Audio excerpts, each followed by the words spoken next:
Well, good morning. I want to welcome everybody to this August 15th special call session on the fiscal year 2018 proposed budget. And just so those that are watching at home or otherwhere, I have to first formally present the budget, which is what this meeting will do, and then we'll be have public hearings in August and September to discuss the budget so the public can come and give us their input. So with that, I'll turn the stage over to Bill Volkman.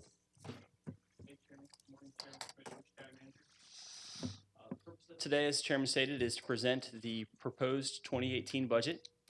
And the listed dates are on the screen or on the PowerPoint in front of you. We advertised in the Marietta Daily Journal today. Our first public hearing will be on August 22nd, and that is our regular scheduled BOC night meeting at 7 p.m.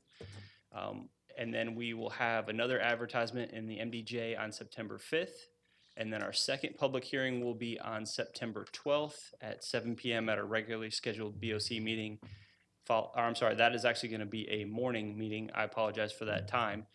And then we will have the adoption on September 12th at our regularly scheduled BOC meeting.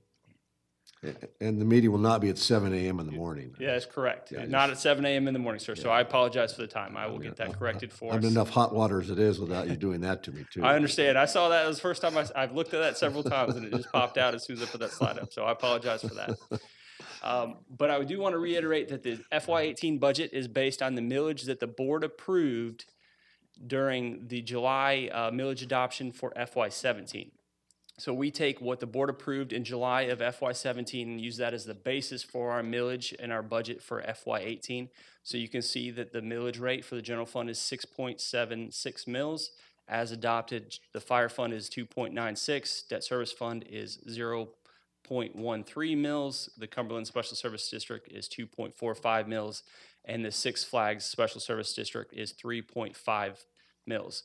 I also want to reiterate that this budget does include a net digest growth of 4.45% over the FY17 digest.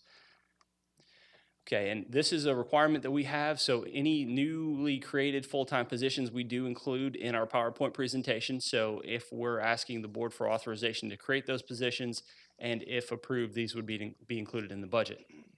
As the board knows, we'll be opening the Sewell Mill Library, and the positions required for the library are listed on the screen here. I'll just take a second for you to look at those. And this includes library and parks positions. This does not include any part-time. We are only required to show the full-time positions, but there will be some additional part-time positions there, and those equate to, the full-time equates to $354,000, and the part-time is an additional $96,000. Okay, moving on. These positions are part of the fire fund, so again, funded solely by the fire fund, and we distinguish, again, full-time positions. These are funded through the fire fund's revenue collections and a part of their long-term plan. So I just want to list those here for you and let you take those in for a second. And then at the very bottom, you'll see that fire is requesting to reclassify 6 fire lieutenants to fire captains. So we also show any reclassification of positions on here as well.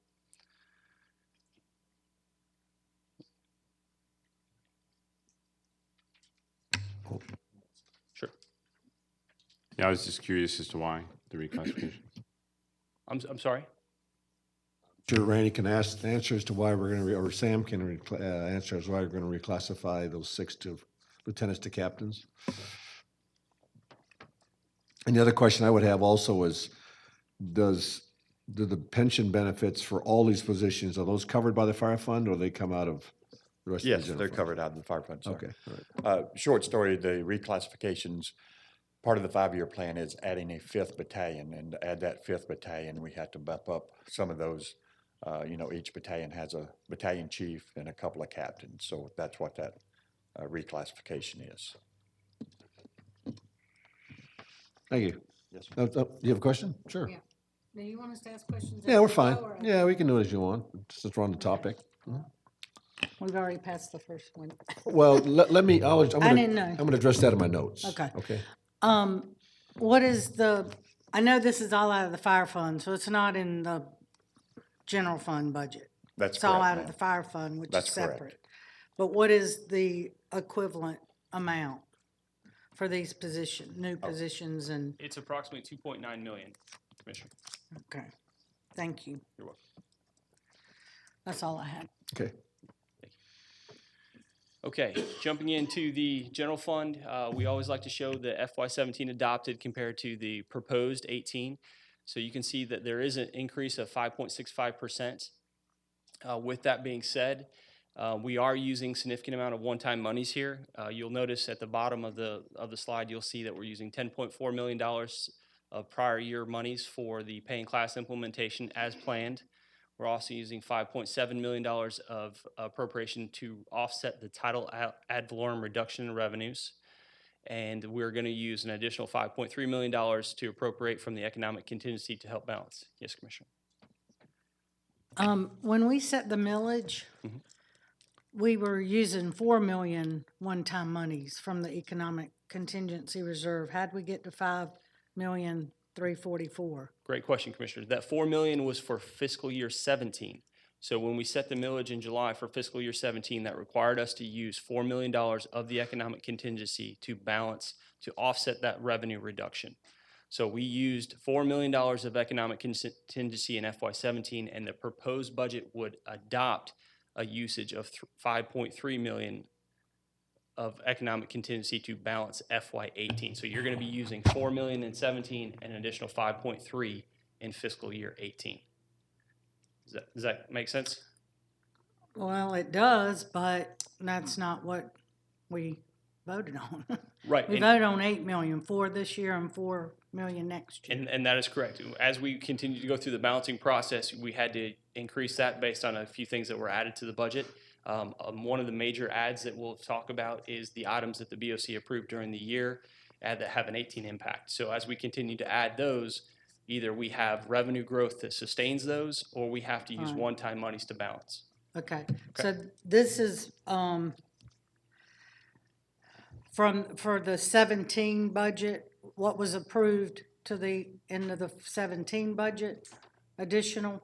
No, ma'am, this is 18 budget. So as you said, we used $4 million for 17 with To that- balance. To balance. Right, And then we are going to be using almost $21.5 million of one-time monies to balance 18's budget. Now, in this, if approved, this does wipe out the remainder of the pay and class implementation money that we've set aside, right, all of the title ad valorem reserves that we've set aside, and it takes the economic contingency reserves down to next to just over $500,000. okay, Okay. thank you. Question And- for you, Phil. Yeah, Yes, what are the balances in each of these one-time funds? Great question, Commissioner. As I said, the pay and class would be zero if this was approved. The title ad valorem would be zero if this was approved. The economic contingency would fall just below or just above $500,000, or it'd be about $500,000 or $600,000 would be remaining. And at the start of the year, we had 10 million set aside in that. At the start of 17. At the start of 17. And how long have we had an economic contingency reserve? We put the economic contingency in reserve in place as we were coming out of the recession. When we entered into the recession, we saw the need to put that in place. If you remember, we had a significant drop in the digest, and then we had a millage increase. And part of that process, in that first year of that millage increase, we brought in additional revenues that we set aside for an economic contingency. What year was that, Bill? I believe it was 2011, but I would double check that for you. Okay, and was the fund 2010? Okay. Was the fund built over time, or was it a one-time? It was one time, ma'am. We Okay. did it on an onset the first year, and the same thing with the title ad valorem. We set that reserve aside in the first year when we had excess revenues for the first year collections. Okay, and you're saying that total that was put in economic contingency again was 17 million? No, the economic contingency that we had was $10 million. It was 10 million. Where am Yes, I ma'am. getting 17 from? Did I I'm just sorry? hear you incorrectly? I wonder if I Okay. wrote something down wrong. Did you say 17 million refers to a particular fund? No, ma'am. We had Okay. 10 million in economic contingency. We used 4 of it in 17 and 5.3 Oh, 2017. Okay. in 18. All right. Yes, Thank you. ma'am. Okay. The key point that I wanted to mention here is that as we continue to go through this process, because we are using one-time monies, and we just talked about the balance of those one-time reserves, this is an issue that we'll have to be addressing throughout the FY18 process. I know there's been a commitment to provide the commissioners with non-mandated services to review service levels and also do a review of overall fees. So because the challenge that we're faced here is we're using almost 21.5 million of one-time monies that will not be available to us when we get to the 19 adoption. So we have to make some decisions during fiscal year 18 of how we want to address those, either through service levels or additional fees. Okay. Additional question, Chairman. Okay. Yep, so my assumption is then for the 21 millions of one-time monies, it's being used for recurring expenses. Yes, That ma'am, would it have is. to be funded from another source. That is correct. Or we would consider making cuts to accommodate. That is correct. the Yes, amount. ma'am. Okay, Either thank you'll have a decrease in expenditures or an increase in revenue. Mm-hmm. For all of these are reoccurring expenditures. Okay, thank you. Or raise the millage rate. Or again, yeah, I'm increase in not saying we're revenue. gonna do that, but I However, want to make sure we have all the options on the table. right, whatever means is necessary to increase revenue, whether it's through fees or millage or expenditure reductions, either way would be, and they all have to be reoccurring to address this problem into 19. Okay. All right. Any other questions on this slide? No? Okay. Sorry, this slide's a little busy, but we'd just like to show you a little bit of a breakout of the revenues for the general fund. They're basically pretty much flat. As you walk down these, you'll see the property taxes is a 0% change. The reason that that is a 0% change is we do show the millage rate is the same as 17. However, we're showing an increase in the digest. That is all being offset by the decrease in the title ad valorem taxes. That's why you see a 0% change for right there. And then as you walk down the rest of these, you see they're pretty close to what they were in 17. And then as we go down, there's a couple that stand out. We have miscellaneous revenue up 44.75%. That is the Braves contributions that we are receiving to help offset our debt service. In fiscal year 17, we received $3,050,000 from the Braves. Starting in fiscal year 18 through the life of the bonds, we will receive 2 payments of that amount each fiscal year. So in 18, we will collect $6.1 million from the Braves versus $3.05 million from the Braves that we received in 17. So that's the big increase that you see there. And like I said, that if you go down the categories, anybody have a specific question about a category because they're pretty much flat? Yes, sir. I just want to, you said the property tax number includes that title ad valorem. Yes, sir. So what I thought I heard you say was that the increase in the digest was absorbed by the title ad valorem. So even though in the previous slide we talked about how the contingency fund we had for the title ad valorem, we had to take money out of there. The reduction in revenue now has been absorbed by the increase in the digest. You are correct. Basically what we've done is you'll see that the property tax number is relatively flat, and the fund balance that we've talked about is at the very bottom line there, which is $21.5 million. But you are correct that the increase in digest is offsetting any gains that we would typically see by the reduction in the title ad valorem. So let's say, for example, we're using $5.4 million of title ad valorem. We anticipate roughly the same amount of increase in digest that would have come into us. Right. So when we talk about having to take money out of that fund this year, Yes. and next year, you're anticipating that the increase in the digest will account for what we had to take out.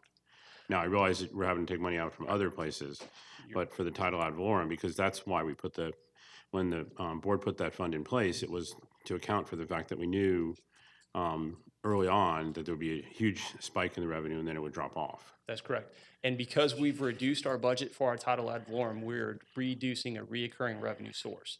So the offset to that is the reoccurring property taxes. However, we're still having some additional growth that we have to absorb by using the title ad valorem, because really to make this But budget. well, I guess my point is that you're using the title ad valorem for something else.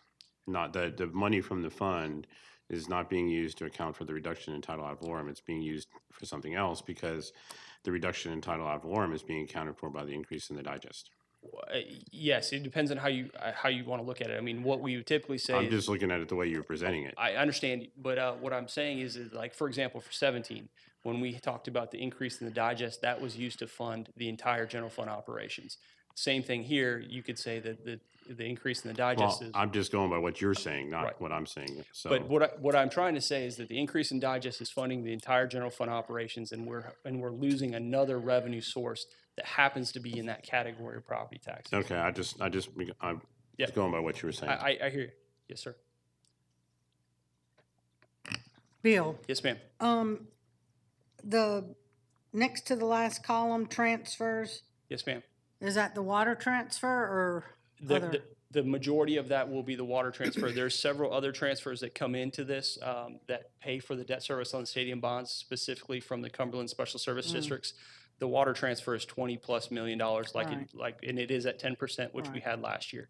But there are significant other transfers that come in to make up that number that apply to the debt service on the stadium bonds.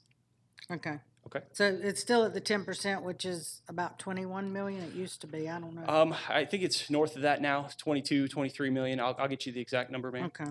Okay. Thank you. You're welcome. Okay. All right, and then this is the expenditure side of the general fund. We want to show that the majority of the growth here is obviously going to be in personal services. The reason for that is obviously paying class. We also have growth in the full year impact of the FY17 merit that would factor into this, as well as increased pension and contributions, as well as fringe. So those all factor in.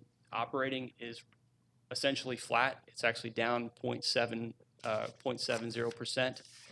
Capital, we typically do not adopt capital. However, this was part of the items that were approved by the BOC. If you remember, the sheriff brought an agenda item forward for hot water pipe replacement, and this is the impact of that into the fiscal year 18. So this is an item that was already pre-approved by the board that's a carry forward into 18. Debt service, the $22.6 million is a combination of a couple things. We have the stadium bonds, which is 99% of this, and then we have some TANs and some TANs repayments in there as well. Yes, ma'am.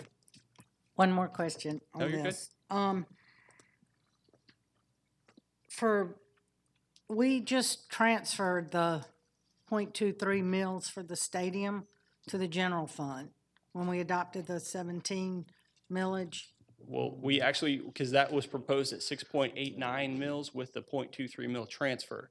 So when we adopted at 6.76 mils, we didn't do the full amount. So we still need 0.23 mils for the stadium, but so we ate into the operational recurring millage for that.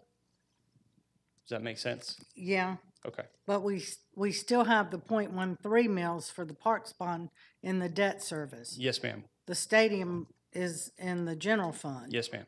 So for 18, if it went down to 0.13 mils in the debt service, why is it more? This is the general fund debt service. So I will get to the debt service fund, which has got the 0.13 mils in a few Oh, minutes. okay, I So got you. This Sorry. is general fund only, but I gotcha. great question.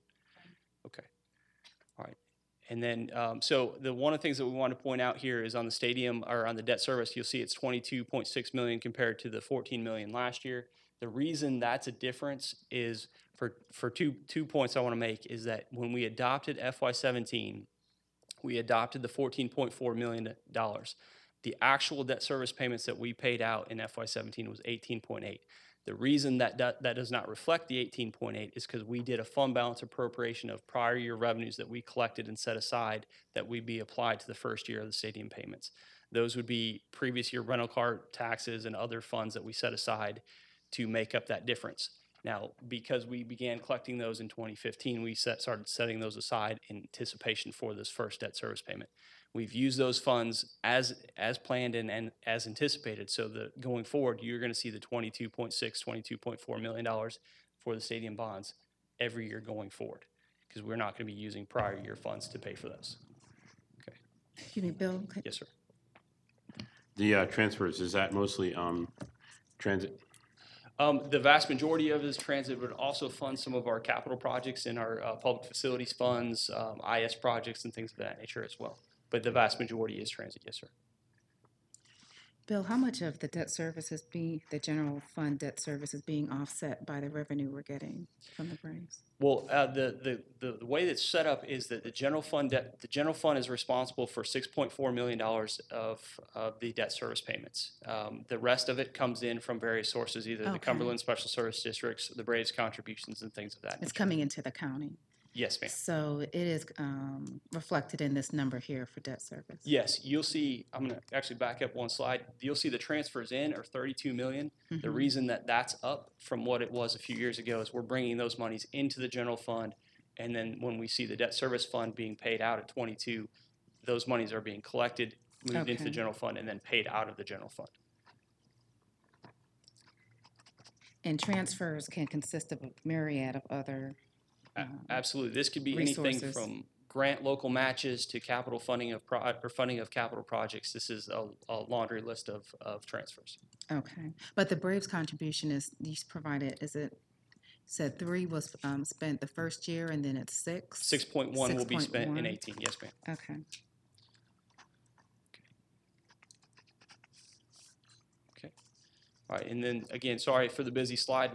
We have a lot of funds on here, so I just kind of want to highlight these. And to go back to Commissioner Burrow's point, the debt service fund is listed here, and you'll actually see a decrease in this fund.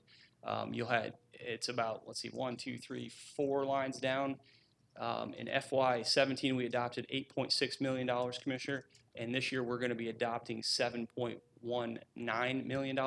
The reason for the decrease is we actually paid off 2 of our bonds that we had outstanding in 17. So now we do have 2 bonds remaining. We have an existing parks bond from, let me just check my notes here. Let's see.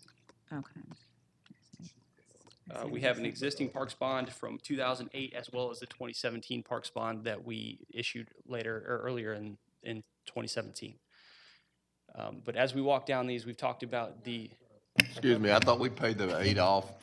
we It's actually had 6, it's 2006. 2006. I thought we paid that off, I thought. We had, Because that's where we could shift the .33 debt service. we've collected the funds, we have yet to pay them off. So we have those funds set aside. We have 2 bonds outstanding. We have the funds available and collected for the 2008, anything prior to the 2017 bonds. We have the funds they've collected, so the property taxes that we're collecting currently are going to pay the 2017 bonds only. We do have to make a final debt service payment on the pre-existing bonds from 08, but we already have the money in that we've collected. When you say 08, you're talking 06. Well, 06 bond. It But was we approved in didn't- 06, and we had one issued in 2007 and 2008 For what? for Parks Land. These were all Parks Land acquisitions. It was one vote, Yeah, but the one bonds vote. were issued, they didn't issue it at 40 million. They did 2 bonds. Yes, yes, Oh, sir. really? We did a private placement and a public issuance. And Bill, on the debt service, Yes, sir. the requirement is that county has to have all the money for the year in the account at the beginning of the year, correct? We cannot, you're correct, sir, we cannot collect additional funds above and beyond what our debt service requirements are.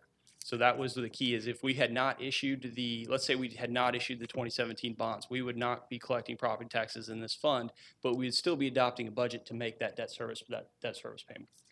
I think it would be helpful, we've got general fund obligations, yet we have revenue coming in to offset them. Is there a way to put an asterisk by it and say this is revenue stream coming in? For example, you had 22 million, yet only 6 million is what we're obligated out of the general fund. We had revenues coming in for all the other. And you have to go to 2 or 3 slides to figure that out. Yes, we could definitely provide that. I'm not sure how but specifically for like for the debt service, for example. Well, you just said the debt service, for example, we've got revenue Multiple somewhere else to offset this. Right. That we're putting in the budget. Yes, So it might be as simple as an asterisk that says there are revenue streams coming in, and then we could ask questions if we needed to. sure. We're happy to add that to the slide for the Is future. that okay with everybody? Yeah. And if going back to Commissioner's point or Commissioner Cupid's point as well, we can also provide you a list of the transfers, if that would be helpful. Well, That way you I can think see. it would be very helpful. Absolutely, happy to do that. Thank you. One last question on this slide. Yes, sir. The Cumberland Special Service District number 1, why has it gone down so much? Okay, the reason that went down is because in 2017, we used prior year collections. This was part of what we used to help pay for the stadium bonds. is that we began collecting this prior to 2017. So we had monies that we collected earlier in the year that were then transferred. So those numbers represent fund balance, not necessarily what's coming in. That's correct. Total balance. So when you go through 18, this is what's coming in. The reason that your good question, sir, that you see that 17 is higher is because of the fund balance appropriation prior. But the point is that in 17, 6.7 million did not come in 17. That's correct. So the slides are different than what they're telling us. If Again, you're saying in the 18-1 says that 3.6 million is coming in, that's correct. then the way you have the slide, it makes it look like 6.7 came in last year, which is not the case. That is not the case. Correct. 3.6. So I think we need to maybe another asterisk or change it because it implies Okay. that there's a huge reduction. Well, but we use fund balance to Right. plus that number up. And it would be the same as So the, technically, we did bring money in from the outside, regardless of the source. Yeah, but it should have been shown, the way we're talking about transfers, it would have come from a different place. Right. It would have been on a different line entry. we can add that asterisk similar to like the I general. understand what you're saying, Mr. Chairman, but Okay, okay. it would have been transferred. I think for someone like us, but that's a level of technical detail. Okay. The And- bottom line is that we brought in $6.7 million in 17 from various sources. From previous year revenues. Right, So- exactly, right. And I hear you, sir, and it'd be similar to like we talked about where the general fund, we had fund balance appropriation this year, so we have $21 million that we're not bringing in, but that we brought in previous years. So I understand your point, sir, and we can look at trying to modify that so it's a little bit more clear if the board wishes. Yeah, just go make the slide. Okay. All right, and then as we walk down these, if there's anything else that stands out to you, but I was going to address Commissioner Zott points because that is one of the biggest variances on this slide is the decrease in the Cumberland Special Service District 1 of 46%. Again, fund balance appropriation in 17, we're not doing that in 17. The 3.6 million is what we anticipate bringing in the fiscal year. Okay. All right, and we have what we call our business type funds. We have our golf course fund, solid waste, transit, and water system. Golf course is flat. Solid waste is relatively flat. We have a slight increase in our transit fund and then a pretty significant increase in our water fund. The transit fund is due to some of the actions that we took in the last few years, adding weekend services and expanding some routes. So there is a little bit of an uptick there. And then the water system, we do have the water purchases that's on that scale from the water authority that continues to increase, as well as some increases in a few other areas for depreciation and things of that nature.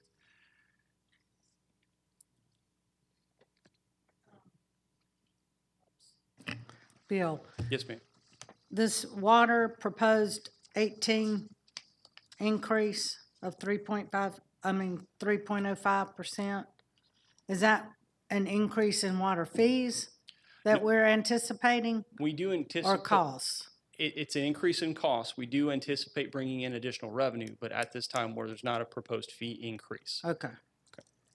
Just wanted, You're welcome. And then last but not least, we have our capital projects funds. We have our stadium capital maintenance fund. This is the money that we have to set aside into a trust account to help pay for any major capital maintenance on the stadium. The $2.46 million that you see in here is the amount that the Braves and the county will be kicking in. We kick in half, they kick in half.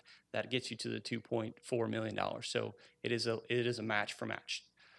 And then we have our capital projects funds. This is where we do all of our major renovations that are non-splost, anything from IT projects to roof renovations, building renovations, things of that nature.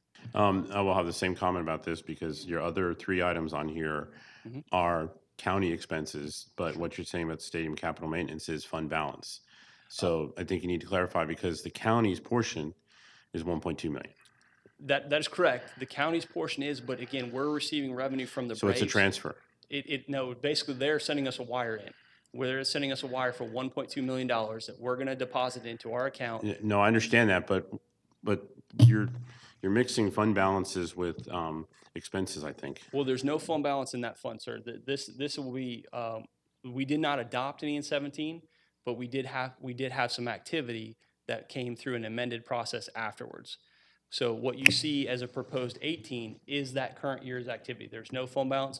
We will be throwing in $1.2 million in change into this fund, and the Braves will be. So we will be sending money over. You're right. The $1.2 million will be a transfer from the general fund to this And fund. that's my point, because folks that are looking at this Exactly. are looking at our numbers, and you're mixing Braves numbers, transfers. So if need be, then there should be a capital budget transfer on here of 1.2 million. And again, I think the best way to handle that will be provide you a list of transfers, because every fund that we present will have a transfer related to it, if not multiple transfers. Well, this one would need an asterisk as well. Understood. Okay, we can do that. We can provide you that. But we'll do the asterisk and provide you the list of the transfers, so it's a little bit more clear for you. Because you're exactly right. Every fund that we've presented up here, 99% of them will have a transfer of some sort tied to it. Yet it looks like we're doing it all when really there are revenue sources, whatever reason, coming in to help offset that. That's correct. I mean, we'll use the parking deck, for example. That's a perfect example. We show that fund, and there is a transfer in to help subsidize the parking deck. So that, So somewhere or another, you know, we, or I would like to see the net, you know, I mean, you know, it's 2.4. Sure. The net impact to the budget is 1.2. understood. And same with the deck. I mean, we may get that, but it ought to be in a general summary where we can look at it without having to go into the I think you're line right. items. And I think the easiest way will be providing you the list of the transfers. I think that would be the cleanest way, because then you can see them all, and they'll tie exactly to the numbers on the screen. All right, thank you, Okay, sir. you're welcome. And they'll have a description with them, so you'll know exactly what they're for. Okay. All right, well, that concludes our presentation, and I'll turn it over to the board. Sorry? There's some changes here. What are the changes? The water RE&I, and then system development fee. Okay, what we have, and I think Steve, I don't know if Steve would like to come up and address any of those, or, no, okay. All right, I'll get you the exact changes to the RE&I. What we have there is a lot of our capital related to the water system. So that's based on a schedule that they provide, and we work through those, and that does fluctuate year to year. Okay. So, but we can get you a breakout of what that's gonna be. And the development fee, is that an increase in fees or? I believe, that's gonna be related to capital replacement, but I will get you the breakdown. Because the way that a lot of these, the vast majority of these, again, will come through transfers. So we'll get you, I think having the transfer list for you, that'll go a long way to answering some of those Well, the questions. water RE&I is basically funded by the water. That's correct. System. These are all funded through the water system. So Correct. no general fund dollars are coming in to fund this. Maybe you need two asterisks on this one. I'm gonna have to, I think, in all fairness to Bill here, I know, well, we're the just trying to problem make it is the structure and the model that we use for this budget, right? I mean, we're breaking down this budget into different enterprises when it's actually should be one budget totally. So, you know, I get all your points, but the bottom line is we're gonna have a lot of asterisks on this presentation because the format right. tries to break things out for a historical reason I haven't fathomed yet. All right, we should have budget line items that pertain to a project or a functional area, period. And then within that functional area, you break down the costs and the revenue sources. That's what the model should look like. Right. And I think we need to be looking at doing that, you know, going to something like that. Because I get all your points, I do. Because what we're trying to do here is make sure we break out the apples and the oranges. Sure. But in fact, you know, this is one big pie, and it has apples and oranges in it. But it should all be, you know, related to, if our budget's $1 billion, we shouldn't be doing asterisks to show you that this is different, this is special. It's all the taxpayers' money, and there should be no asterisks at all. We should just put the project there and then break it down, like I said, in costs and revenue streams. So we'll be looking at that. It just sort of reaffirms what I've been saying. I don't know why we do some of these things that we do. They're just really archaic, and they're not transparent. Sure. If they confuse the commissioners, think what the impact they have on the public. Like, so what are you really doing here? So, we'll be looking at that, okay? Yes, sir. And I think that Bill secretly is saying, yeah, way to go, Chairman, all right? Because he gets it, like I do, because we're both at heart budgeteers. All right. I'd like to make a couple comments, and I'll open up the floor to other discussions too, all right? First of all, thank you for the team that put this together. I know this can't be easy because we had to do some little scrambling here based on the millage rate discussions from last month. I'd just like to make a couple comments as to how I would like to have, you know, perhaps do this in a more transparent way that helps the commissioners and the public. First of all, I think Bill has done a very good job of highlighting the fact that we have to pay our bills, and the sources that we're using to pay those bills are going to go away after this year. Some of them are, and they're a pretty big chunk. $21 million of one-time money. Yes, sir. That's a pretty good chunk that we have to address for next year. And I want to highlight that to the public, that going in to this year's discussion on the budget, we already have that hole we have to fill various ways. For O&M, operation and maintenance for SPLOST projects, I've come to realize is that when we vote on SPLOST projects, what we need to be doing in the future, and I'd like Mr. Hosak to make sure this happens, is that when we have an agenda item for a SPLOST project, we need to have on that sheet what the general fund implications are of that project. And right now, we don't do that. So we vote on a SPLOST project without realizing that somewhere down the road, we have a bill to pay. For instance, on the Sewell Mill Library, on the Kennesaw Ackworth Library, there's gonna be some operation and maintenance costs that are out there, but we don't think about them when we vote on the SPLOST because it's such a good deal. And it is, I mean that in all great sense. I'm not being sarcastic here. It's wonderful that what we're doing here to modernize, libraries, it reflects both the culture and the civilization of this county. But there's a cost associated with modernization. So for instance, I think on the Sewell Mill Library, we know that it's a sensitive issue for discussion by some of the commissioners. So I think what I'd like to do right now is just pull that out of the budget and have that as a separate agenda item that we can talk about. And I think that'd be a great model for going forward for the District 1 library, that we can get a visibility on these costs and the impact it's gonna have on where we are on that, okay? Sure. During the town halls, there was a lot of discussion about again, it might have been SPLOST-related projects, and using SPLOST funding, and there's confusion about whether we're using those, and confusing those with general fund. But the bottom line is, it's still all taxpayers' money. So I've asked the county manager to bring an agenda item to cancel the transit study, okay? And likewise, to look at the circulator routes, because those are two big items in all the 4 town halls, about people saying, why are we doing this? Doesn't seem to make sense. Is this money that we're spending wisely? So I've asked the county manager to relook at the circulator routes also.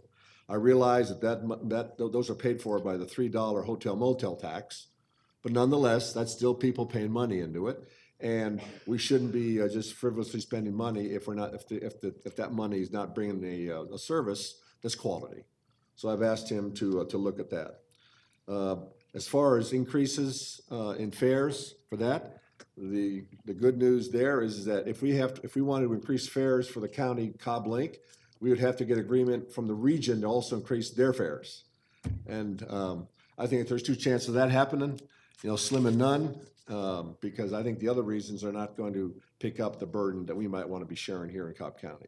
So as much as we might want to look at fare increases as one way to offset some of our revenue issues, going back to the county, to the region, and asking them to raise their fares to match ours, I just don't see that as a alternative. That's what we should take. But nonetheless, we do need to look at the transit system. I think there's some efficiencies there. I know Ms. Ford is looking at that. It's an item that's an easy target to a lot of people, because they do see buses that are riding around in town that seem to be empty. But there's a bigger picture. Those buses they see at 9 o'clock in the morning that are empty are not empty at 6:30 in the morning, nor at 5 o'clock. But again, I get their point. So I've asked the county manager to go back and work with the liaison here in the board, Commissioner Ott, to look at the transit system, see if we can find some efficiencies in there. As far as any other increases in fees, we're going to address those after we pass the budget. It makes no sense to talk about fee changes until we know what programs are going to support.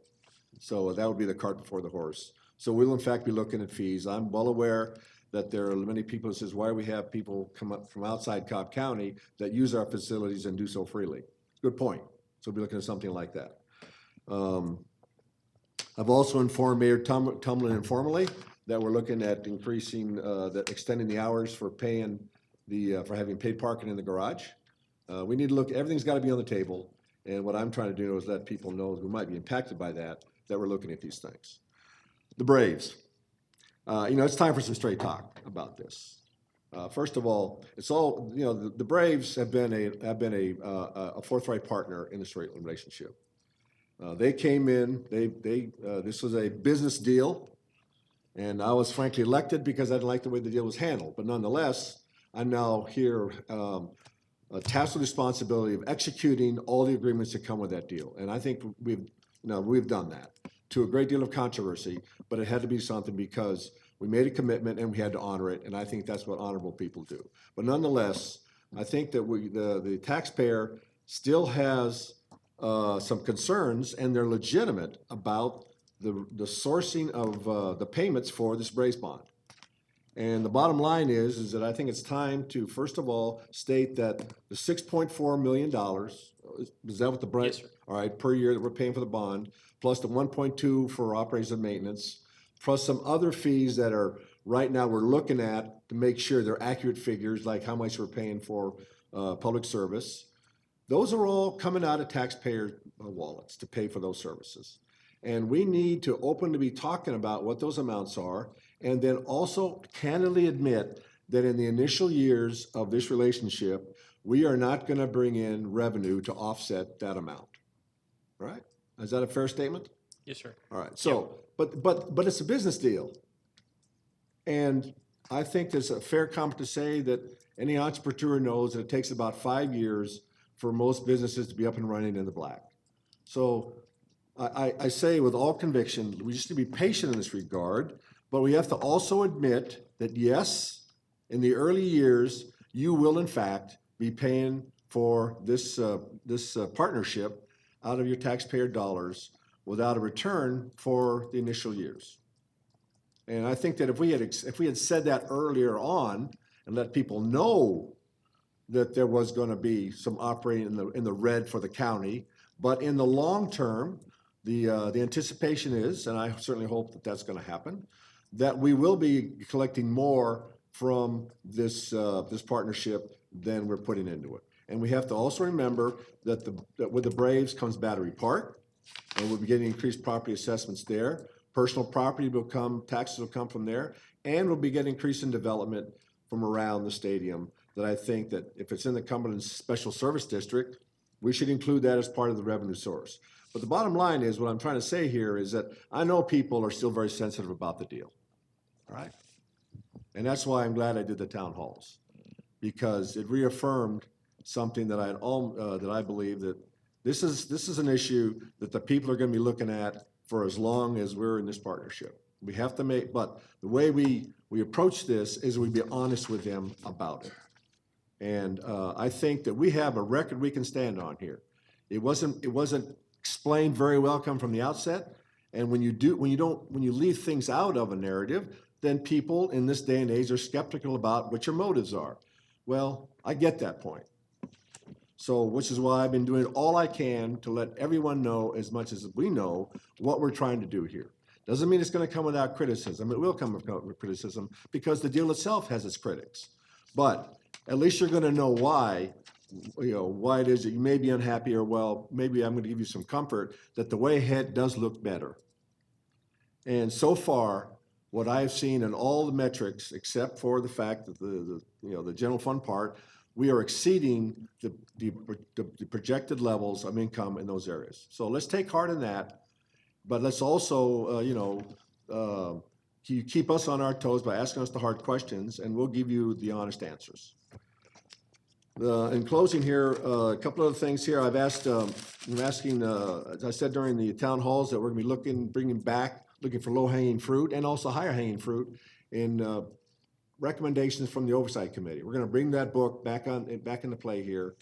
I saw Michael Murphy come in the back of the room. He doesn't know yet, but he's the new project manager for that effort. Congratulations, Michael. You came back from vacation a day too early. And the last thing is the staff. I signed 4 stacks of certificates last week. 2 of the stacks alone had over 1,400 years of experience.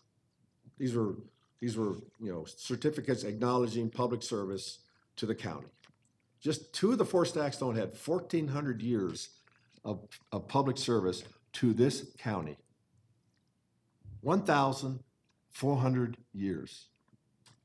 You can't buy that kind of experience. So I know the staff is looking very carefully here about what we're going to do in this budget.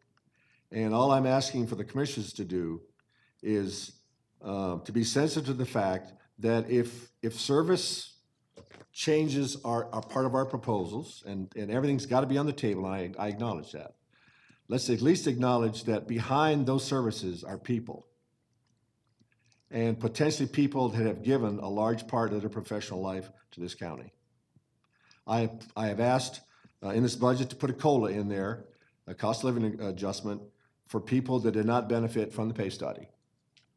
And that's, you know, it may not be much, but I think it's my signal, and I hope I'm joined by the commissioners here, that we appreciate what you're doing to make this a great county. We could not be a five-star county without this staff. And we have some hard choices to make here, and I'm hoping that we can do it without impacting the staff. But I'm a realist. But I'm asking for the fact that these are not numbers. These are people. When we go forward, if we're considering doing this, just remember that these people have given, you know, a lot of their time and dedication to this county to make this a great county, and that whatever we do reflects that we're going to do all we can to reflect that we appreciate their loyalty and passion for us. So with that, those are my comments. Anybody else have anything else? Commissioner Ott? Just two things. Thank you, Bill, for the presentation. I know Commissioner Weatherford and I kind of one-two'd you a bunch. And like I said, it's just, I think we all look at it every day. So I think our concerns are just that when the public looks at it, who is not as familiar with it, so any asterisks or whatever we want to do, I think is beneficial to them. And then, Mr. Chairman, you mentioned about the fairs. As part of the commission I'm on downtown, one of the things that the region is looking at is as the breeze system ages out, there may be some discussions or moving towards distance-based fairs. Okay. Because right now it's just a single fare, Right. no matter where you go. Right. So one of the things when they change the systems out, they might move to that. Okay, great. Commissioner Burrow? Thanks, Bill. I was just wondering if we could have an additional meeting one-on-one before the public hearing, Absolutely. because in essence of time with Yeah. zoning, I do have some clarifications Okay, I'd like sure. to ask. Sure, and what I would like to do is get with each of you individually after we talk about the asterisks and putting that transfers together. Yeah. So everybody can see it and make sure it addresses their concerns. So we're gonna have a new report called the asterisk report. Is that what I'm If hearing? that's what we need to do, we'll do it. Commissioner Rutherford? Well, maybe we ought to do like pound hashtag or something. Everybody know what we're talking about. I'll be happy to meet with you I first, mean, sir. it used to be a pound, now it's a hashtag, and I always thought that was something that went with corned beef, but not sure. Please no tweets, Mr. President. I don't tweet. No, that's a great job, and really, sometimes, as Commissioner Ott was saying, it's difficult to see that we do have revenue coming in for some of these activities. And to the chairman's point, I agree with the majority of what he said. I do know that the stadium and the battery and all that has got what I call a halo effect, and that we've got Class A office buildings, we've got people coming in all the time, and so the revenue stream from that, somehow or another, I think we need to capture the halo effect, because not only is just sales tax and property tax for the Braves proper, but it's surrounding areas that are growing because of this investment that we and the Braves have made in this county. And I'd like to see what that is, because I know the school system's benefiting greatly. I know the property taxes are going to increase. I know we've got Class A office buildings going in that we haven't had in 40 years. So there's a lot more to it, and it's harder to get your hands around it, but a great job. Thank you. Mr. Chairman, maybe Stephen White, I don't think he's in the audience there, but he's got some great slides that I think would show what Commissioner Weatherford's asking about. It might be good at a work session. I just want to, again, I think your points are both valid. I'm really, the more I look at this venture, I'm more confident it'll be successful. I just think we need to let the public know that initially, we're asking for their support out of their wallet. And I think as long as we openly acknowledge that, it's a famous line like, okay, but at least you're telling us what we're doing here. So I get both your points. And I've asked Bill Volkman to give me exactly that breakout, all right? And he's putting that together. And I think it's something that we're looking at giving it to all the commissioners, but also putting on the website to let people know, how we're tracking on this, because it is their money. And the American people, I have full confidence in them. If they tell you they're not happy about something, then you need to be looking at what they're unhappy about and deal with it. And the issue here is that they don't think we've been completely open and transparent about this. Well, we just didn't convey it appropriately in a way that gave them all the information. There was no intent, at least since I've been in office, to hide any of this. And I'm sure before that, just the way things worked out. So right now, we're trying to remedy that by these proposals that the commissioners have here on laying out both the revenue stream and what we're putting out for this project, this relationship. Commissioner Cupid? Thank you, Chairman. Thank you, Bill, for your presentation, and thank you, Chairman, for presenting the budget today. It's not an easy feat to come in here and have to do this with less than a year's time under your belt. Listening to the budget presentation, I'm still pretty frustrated about the situation that we're in.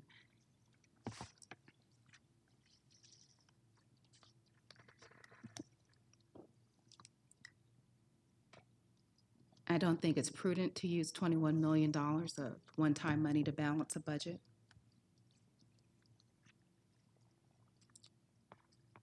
I didn't hear discussion about the decisions that we made last year that you said were causing the increase in our economic contingency money to be used. I didn't hear the list of what those were. I thought you were going to present that in your budget. I was specifically referring to the millage vote, meaning we used the $4 million in 17, and that was kind of the kickstart to this whole process. Okay. And that's the continuation, is because we proposed a millage of 6.89 mils in the general fund, and we adopted 6.76 mils. We talked about that at the millage vote, that was going to use $4 million of the economic contingency, and the potential to continue to use that going forward until we either address it through reoccurring revenues or reduction in expenditures. Okay. I think we have set ourselves up to be in a precarious situation for next year. Maybe because it's after, election period, people may be willing to make the right decision after that point. But we have made some decisions on this board which have increased the level of expenditure of this county. And I still don't see how the budget being presented reflects our willingness to pay for it, except for looking at efficiencies.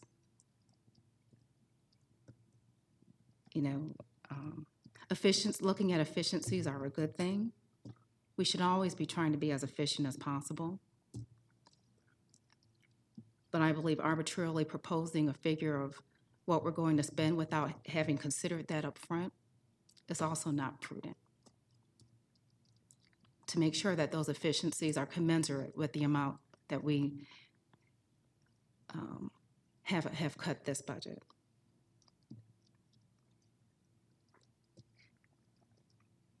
The only time I hear talking about efficiency is when it comes to providing services for our citizens. I don't hear about cutting efficiencies when we talk about the HALO project.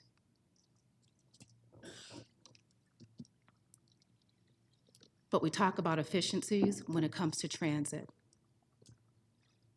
A halo effect is ensuring that people can get to work, even when those buses may have 4 and 5 people instead of 40 or 50 people on it, and looking at the commensurate return that they're getting from the income that they bring back to this county.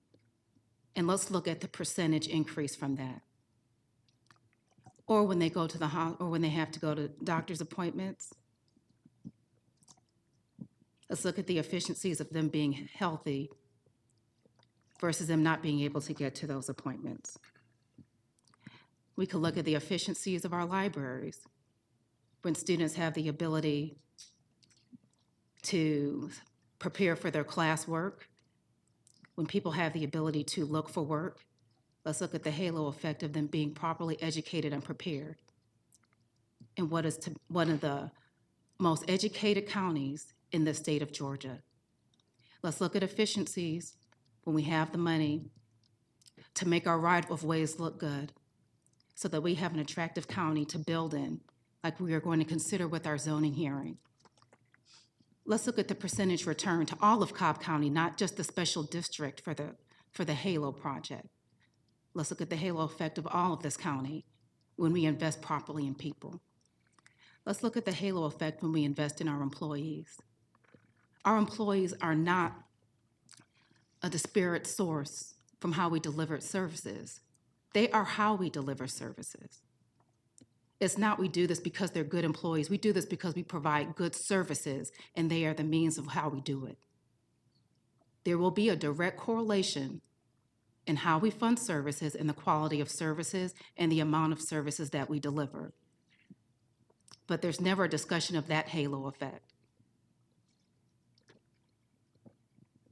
I am not going to stay here and say the Braves weren't the right thing to do. But investing in all of the areas of Cobb County and all of the citizens of Cobb County is the right thing to do. And I don't see how this budget does it. I see how this budget is going to cause us to be in a very uncomfortable situation next year. Matter of fact, I see how it's going to put us in an uncomfortable situation this year in anticipation of that. If you step out of these doors and if you see all the increase coming to Cobb County, it's a shame to be having the conversations that we're having today when you see the increase in Cobb County. It doesn't even make sense. It makes absolutely no sense.